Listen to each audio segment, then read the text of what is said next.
ายดี FC ทุกคนยินดีต้อนรับเข้าสู่ช่องแมตตี้สะพายบ้านสวนเด้อจ้ามื้อนี้เฮามาแบบบ่สบายใจปานใดเนาะบ่สดชื่นบ่ร่าเริงเนาะเพราะว่ามีบ่สบายเนาะทุกคนเฮาก็เลยได้พามาหาหมอด่วนเนาะเพิ่นรู้สึกว่าแบบมีน้ำมูกย้อยแล้วก็จามนะย่านเพิ่นเป็นหวัดอันแห้งปิดง่อยอยู่ได้ป่ะนี่ไม่ร่าเริงเลยลูกมีเอ้ยอยากนอนบ่จักเนาะเพิ่นเป็นวัดแบบน้ำมูกย้อยตลอดเลยนะทุกคนหากสังเกตหากเห็นเพิ่นเป็นวังโอ้ยมันก็โฟกัสค่อยเลยหากก็เป็นวังแรงนี่เพราะตอนอาบน้ำให้เพิ่นตอนเที่ยงตอนนั้นนะคะแต่ยังบ่เห็นเป็นหยังอลันกระดูกน้ำมูกเมื่อวานนี่กะเมื่อเช้านี่เนาะกับน่าจะมีแหละแต่ว่าบ่ได้เป็นแห้งมันบ่ทันได้แห้งค่ะนะแล้วก็เลยมาวังสวยๆวังแรงๆนี่ก็เลยเห็นน้ำมูกคนย้อยออกมาเนาะทุกคนเนาะก็เลยย้านแบบย้านคือในข้าวเลยแบบเฮาก็บ่อยากถือเบาคือหมอเพิ่นบอกนะเด็กน้อยเป็นน่ะถ้ามีเพิ่นผัดบ่ได้แอบเด้บ่ซ้อบ่งอแงเลยนะมีแต่แบบลิ้นผู้เดียวอย่างกินมีแต่งอแงยามเพิ่นหิวนมเนาะทุกคนเนาะก็เลยแบบอยากพาเพิ่นไปกวดเบิ่งว่าย้านเป็นหวัดติดเชื้อเป็นหวัดลงปอดอีหยังนี่ฮะนะก็เลยอยากพาเพิ่นไปกวดเพื่อความสบายใจเนาะทุกคนเนาะเด็กน้อยเป็นไข้เด็กน้อยเป็นหวัดนี่บ่อยากสลาใจปานใดพอเขาเว้าบ่ได้เนาะทุกคนเนาะเพิ่นปัดแฮงเป็นคนแบบบ่งอแงหั่นนะก็เลยสิพามากวดอยู่บ่อนนั้นคลินิกที่เฮามาฝากท้องเนาะมากวดเบิ่งน้ำมันไอเปรีที่เพิ่นได้ผ่ามีออกมาแล้วเด้แม่นน่าเราจะมาแล้วเนาะแม่นแต่ว่ารถเราตัวนี้ตอนนี้เขาก็ได้ฮอตคลินิกแล้วเนาะทุกคนเนาะมาเบิ่งแล้วก็มาติดตามนำกันอาการเพิ่นสิเป็นจังใดเนาะไอหมอเพิ่นสิว่าจังใดเพราะแม่ตีโทรมาหาเพิ่นก่อนแล้วว่าสิมาหาอยากกวดเบิ่งคืนน่ะนะอยากกวดเบิ่งเงินมีแบบเพิ่นเป็นไข้อย่างคันไข้หวัดธรรมดาก็สิสบายใจแน่แต่ยันเพิ่นเป็นหวัดอันที่แบบรุนแรงค่ะนะเนาะคนเนาะเดี๋ยวเฮาขออนุญาตเข้าไปกวดมันก่อนเด้อทุกคนเด้อถ้าเบิ่งกันเนาะทุกคนตอนนี้เราก็สีลงไปหาไอ้หมอเนาะทานกาแฟเป็นเฮ็ดใหม่ได้จะได้กินอยู่กัน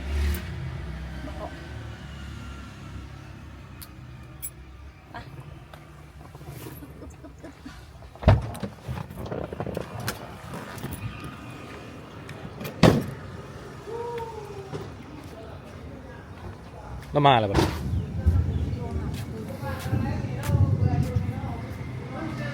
ก็บ่เห็นรถแล้วนะนั่นแหละพอเพิ่นเฮ็ดเวียก2 บอนเนาะพี่ให้ไปเบิ่งพอไอไปเลยเพิ่นเฮ็ดเวียก2 บอนเฮ็ดอยู่หมอแน่แล้วก็คลินิกแน่แล้วก็มีเป็นช่วงเวลาเป็นโมงเพิ่นน่ะดูรถเราจอดอยู่ข้างในทีเดี๋ยวสิขออนุญาตโทรหาไอ้หมอก่อนเด้อทุกคนเลยเขาโทรมาเทื่อนึงแล้วแต่ว่าเพิ่นบอกว่าประมาณอีก20หรือ30นาทีแต่ยังกันได้หลายนาทีเติบเด้เราก็เลยสิเขามาหาเลยเนาะอาจจะอยู่มั้งก็บอกว่าอยู่ไหมคือสิปวดติดไฟเลยผู้ซื้อเองอันนี้โอ้ยละเราไว้อะ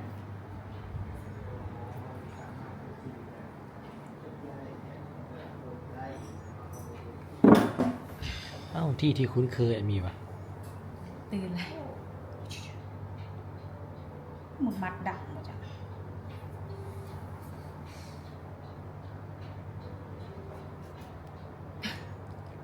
ย้อยยังเดี๋ยวถ้าไอหมอออกมาได้ให้เพิ่นกวดเรื่องอากาศแล้วก็จังสีมาเล่าให้ FC ได้ฟังเนาะหรือว่าเขาน่าจะได้ทายตอนที่เพิ่นกำลังกวดบอกอาการอันนี้เนาะให้ทุกคนได้ฟังกันเบิ่งลูกนาคือเมื่อยนี่แหละบุลุกเซ็งบุลุกโอเคเดี๋ยวพักคลิปไปก่อนนะทุกคนเนาะ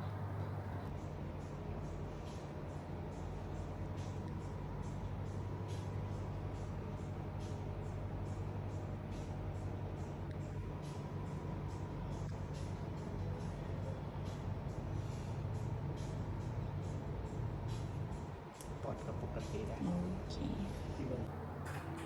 ทุกคนตอนนี้เขาก็ได้กวดเรียบร้อยนะถ้าจะไอหมอเบิ่งคือจีจัดยาแบบใดให้แต่ในใจนะ อามีน่ะหายใจปกติ และกระดังก็แบบบ่ได้หายใจแห้งปอดก็ปกติ แต่มีอย่างหนึ่งที่ผิดปกติคือคอแดงเนาะทุกคนแล้วก็มีน้ำมูกย้อยคอหาก็เริ่มแดงแล้วนี่แม่นน่าจะวัดลงคออีหยังประมาณนี้นะแม่นเราส่งเบิ่งให้หันนะเรากวดทุกอย่างไปแล้วเบิ่งการหายใจ เบิ่งการหายใจแล้วก็เบิ่งปอดทางหลัง ฟังเบิ่งปอดหั่นนะก็ธรรมดา แต่เราเบิ่งคอเลยคออยากแดงเนาะทุกคนเนาะบ่รู้ว่าไอ้หมอสิจัดยาไปได้ให้ ทุกคนเดี๋ยวถ้าฟังไอ้หมอเพิ่นแนะนำเนาะทุกคนเนาะว่าสิรักษาแบบใดมีวิธีรักษาจังใดเนาะเฮาก็บ่อยากให้เพิ่นเป็นไปหลายกว่านี้ไอ้หมอว่ากำลังเริ่ม อาการกำลังเริ่ม ถ้าฟังเบิ่งตอนแรกอีก แต่ก็สิให้เพิ่นกินยาหั่นแหละถ้าว่าไอ้หมอจัดยาให้หรือว่ามีวิธีรักษาที่แบบบ่ต้องใช้ยาก็สิรักษาตามหมอเพิ่นแนะนำเนาะทุกคนเนาะสุดๆก็คือลูกนี่แหละเนาะทุกคนเนาะเฮาบ่อยากให้เพิ่นเป็นหยังเพราะว่าเด็กน้อยเพิ่นแบบเจ็บอิหยังเป็นอิหยังก็แบบเพิ่นเว้าบ่ได้หั่นน่ะมีแต่ให้แต่ว่าอันนี้เฮาบ่ให้นอนได้หากระตื่นนี่นะเบิ่งดูจ๊ะเอฮัลโหลเด้อเอ้ยตอนนี้ไอ้หมอก็สิได้จัดยาให้เนาะยาน่าจะได้เป็นยาดีวัดกับอ่าคอแดง กำลังเบิ่ง ลดไข่เอาไปเผื่อเนาะ ลดไข้ถ้า ตัวเราอาจจะไข่ได้เลย เนาะ แต่ว่าเราเอาไปเผื่อนี่เราสามารถใส่ได้อีกเพราะว่ามื้อซักวัคซีนบางทีเรามีไข่ก็ให้เรา โอ้ กินได้ ได้เอาเพื่อก็ได้ เอาไปเผื่อละสมมุติว่าบ่ได้ใช้สามารถเก็บไว้ในตู้เย็นได้ โอ้ จนมื้อหน้าเราได้ซักวัคซีนนั่นน่ะเรามีไข่ขึ้นเราใช้ได้เลย เลย เราได้ใช้อยู่แล้ว เอาไว้ก็ได้อ้าย เออ เอาไว้ก็ดีคือกัน เพราะว่ายามกลางคืนยันเพิ่นเป็นนะบ่อนุญาตสิ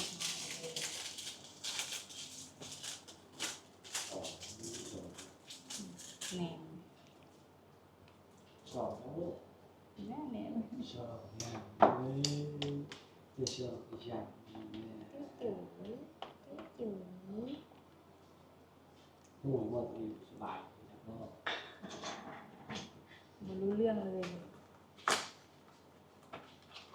นมน่ะกินดีอยู่เนาะ โดยกินดี กินครั้งละ4หรือ5ออน คิดว่าน้องเอาบวงกับแสลงตัวใดง่าย สเลง เอาแสลง โดย ยอดเอาเนาะ แม่นบ่วงยันเพิ่นอยากคาย กับยานบรรบาดปากแน่เพราะว่าให้ยาเพิ่นแต่ละเทื่อก็ใช้สแลง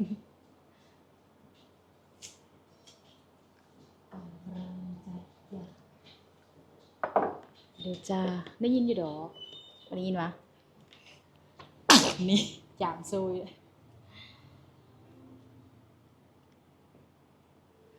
คอแดงแห้งไหม แห้งอยู่กำลังเริ่มมีอาการ สาเหตุ สาเหตุเกิดจาก สาเหตุอาจจะติดเสื้ออะไรอันหนึงแม่นทรงนี้เด็กน้อยติดเสื้อง่ายอยู่แล้ว โอ้ อากาศร้อนๆหนาวๆอย่างเงี้ย โอ้ ติดเสื้อคอง่ายอยู่แล้วบางทีคนอุ้มเองต่างๆบ่มีคนอื่นมาอุ้มบ่เอง อยู่แต่ในเฮือนกับพ่อแม่นี่ อ่าได้รับเสื้อจากทางอื่นเช่นมืออย่างต่างๆ แม่น นั่นแหละ ได้คือการ แม่นเนาะ ทางปากทางอันหายใจและก็ทางสัมผัสได้รับเสื้อได้เลย กับช่วงนี้เพิ่นอยากอมมือเพิ่นเด้ ช่วงแบบกำลังลองหั่นนะ เด็กน้อยสิเป็นเรื่อยๆดอก แม่น วุ้นหนึงเป็นอีกวุ้นหนึงเป็นอีกนะจนกว่าเราสิมีภูมิคุ้มกันจะได้ภูมิคุ้มกันเป็น โดยไอ้หมอว่าคออยากแดงแฮงเติบเพราะว่าไข้กำลังเริ่มเนาะไข้แต่เฮามาหาหมอทัน เอาปากขึ้น ตอนไอ้หมอกวดเพิ่นอักอยู่นี่ ห้องให้ บ่ได้ให้แต่แบบมันแคะหั่นแหละสิว่ามีหยังเนาะมาเย็นๆอยู่ปาก นอนเนาะตื่น นอน เรียนงาน นั่นแหละเล่นอยู่กำลังจัดยาให้อามีเนาะ3ยา แต่ที่จะได้กินแน่ๆคือ2ยาเนาะแต่ก็เพื่อลดไข้นำ เครือข่ายอยากเอานะพี่ ตัวนี้กินก็พอเวลาขายเนี่ย โดย 4cc เวลาขาย โดย หรือถ้าไข่ตลอดสามารถกินทุก6ชั่วโมงได้6ชั่วโมงเท่านั้น รายละเอียดแล้วเนาะ แม่ อ๋อ ถ้าบ่ไข่ก็บ่กิน ต้อง38พุ่นบอก 38จึงกิน โอ้ คัน37 ยังบ่ไข่สำหรับเด็กน้อยแม่ แต่เราต้องได้วัดตื้มอีกเนาะมื้อนี้เนาะมื้อแรงเนาะยามเพิ่นไข้ นี่ระบบบาลอด โดยนี้แล้วซื้อไว้ประจำเลยนะตั้งแต่เพิ่นซักยา ตัวนี้เมนดีวัดกินไปเลยเพอเราเริ่มมีน้ำมูกแล้ว โดย กินเทื่อละ 1.25 1.25นี่แม่น มาเบิ่งนี่นะ ตำหนินี่1ขีดกับ1ก็ได้1ขีดกับ1เอาสำหนิ โทร1ขีด1กับ1ขีดเนาะ แม่น โอเค 1.25เลยเช้าเที่ยงแรงก่อนนอนได้เลยตัวนี้ โอ้ หรือว่าคันเราบริมูกหลาย สามารถแบบมือหนึ่ง3-4 เทื่อได้ แต่คันเราบริมูกหลายก็แค่เช้าเที่ยงแรง อ๋อ แต่คันเรานำมูกหลายจามหลายก็เช้าเที่ยงแรงก่อนนอนได้ 4เทื่อเลย แม่ หลังจาก 3-4 เทื่อ ก่อน หลังอาหารหลังกินนมคันบ่วัดบ่มูกบ่หยังแล้วหยุดได้ตัวนี้โดย เราสังเกตเนาะแต่ก็ให้เพิ่นกินเลยมื้อแรงนี้เนาะ แม่ ตัวนี้ได้ปนน้ำฮอดนี้เด้อ อืม โดย มีขีดมันอยู่เนาะ ฮอดขีดนี้โดย กินเทื่อละ5cc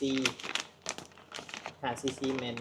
เป็นแสลงเลย เอาน้ำสะอาดใส่บ่ขมยาเด็กน้อยจะออกหวาน โอ้อันนี้เป็นยาฆ่าเชื้อ แม่นขาเสื้อย าฆ่าเชื้อ ฮอดนี้เลยได้ โคตรเป็นเชื้อเลย นี่ฮอดนี้ โอ้คือหลายแต่ กระเบิ่งคือสิหลายแต่ว่าก็บ่ได้หลายปานใดดอก โดย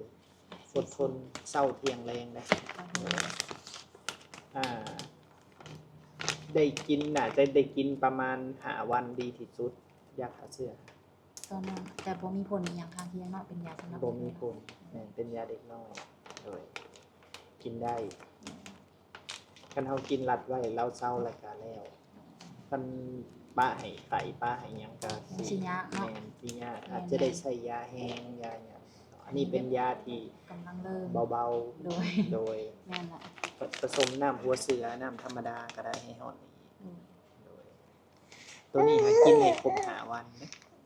กินให้ครบ5 วันสิเศร้าแล้วก็ยาให้ครบ5 วัน เสาเทียงแรงเลยเนาะ แม่นเพราะว่าเชื้อต่อไปจะปัวง่าย จะป้องกันการดื้อยาเฮากินครบ5 วันเนี่ยเชื้อจะตาย โอ้ แล้วก็เวลาสุดต่อไปเฮาปัวเฮาก็จะใส่ได้ใช้ยาแห้งอ่อนๆได้คันสุดหนาสมมุติว่าเฮาปัวแล้วเศร้าแล้ว2-3 มื้อหยุดแบบนี้เชื้อมันจะดื้อยา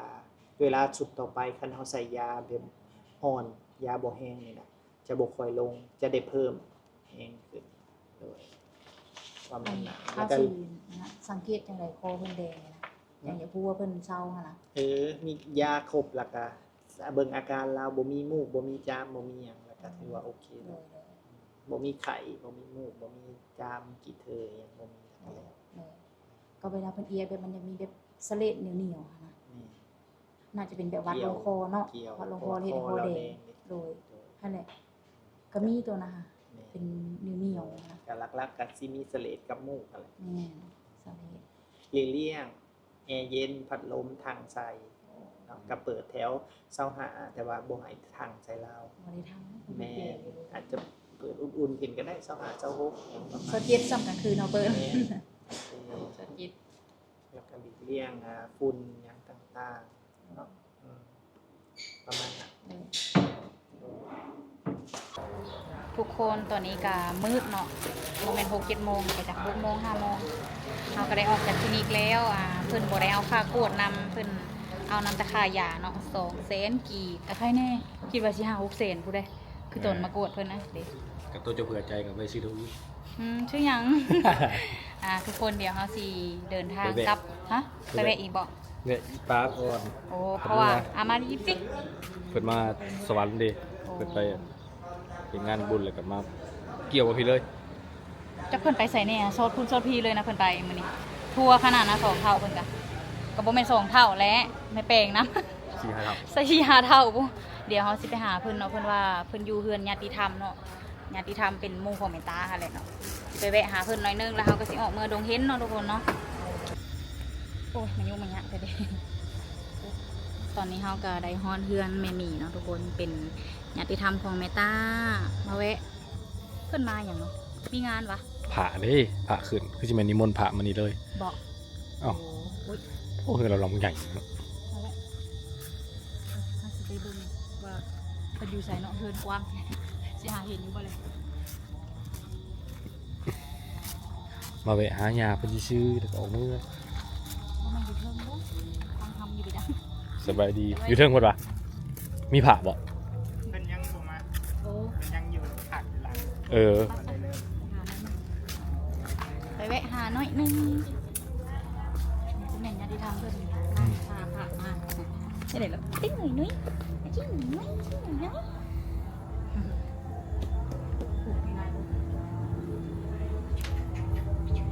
โอ้ปาร์ตี้แล้วว่าข้างในอะ ปฏิขาวปุ๊บ เย็น ไป อ นี่ ยู่ จะสิบ่ให้ใครอีกจังได๋ เย็นหน่อยหนึ่ง ถึงฮอแล้วก็ถึงน้ำถึงฮอแล้วก็ถึงน้ เย็นนิดหน่อยนะ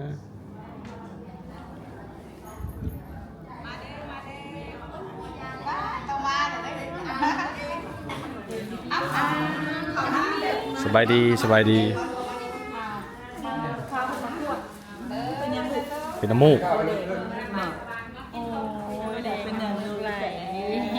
แปลงแปลงเดี๋ยวไปพูดก่อนพี่ไปดีคาเพลงหลาน ไปแต่เช้าเท่าแรงโดยจะออกเมื่อล่ะบุยพาอยู่ เอาโดยเอาคนจีนเมื่อไหร่ก็ได้แล้ว ก็จีนประเทศนี่มักไหม้มีเรื่องแล้ว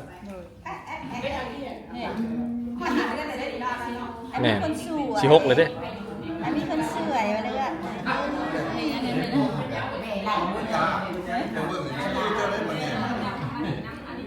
อย่างไปอันไปวัดน้ำยาเนาะ ก็สั่ง หัวหน้า น้ำยาใหญ่มา อันนั้นได้อยู่นะบ่ได้ฝนตกบ่ได้หยังซื่อๆอยู่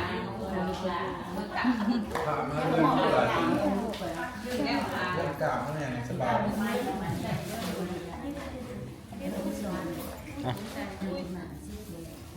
ไปตูดแนวกินก่อน สบายดีแล้ว สบายดีเด้อ มือก็มาไหว้พระสวดมนต์นั่นไหนลานน้อยเมื่อวานน่ะนั่งตะหมอบแล้วก็นกมือเกิดป่า ทุกคนเอ้ยตอนนี้เราก็จะได้เดินทางเมื่อดงเห็นเนาะเราได้เข้าไปกราบพระอาจารย์แซมเนาะขึ้นมาองค์เดียวเนาะเห็นองค์เดียวแม่นบ่ มานำคณะไปแล้ว แม่ แต่ว่าอาก็ออกจากห้ององเดียว โอเคเดี๋ยวเราสิขอเดินทางกลับดงเห็นแล้วเราก็สิขออนุญาตปิดคลิปอยู่บนนี้เลยนะทุกคนเนาะเพราะว่าเมื่อเรายันบริปิดคลิปรู้สึกว่าบริปิดคลิปหลายคลิปแล้วอะนะคลิปนี้ขอปิดซะนะทุกคนเนาะฝากทุกคนกดไลค์กดแชร์กดติดตามแมตตี้ในเด้อเพื่อเป็นกำลังใจ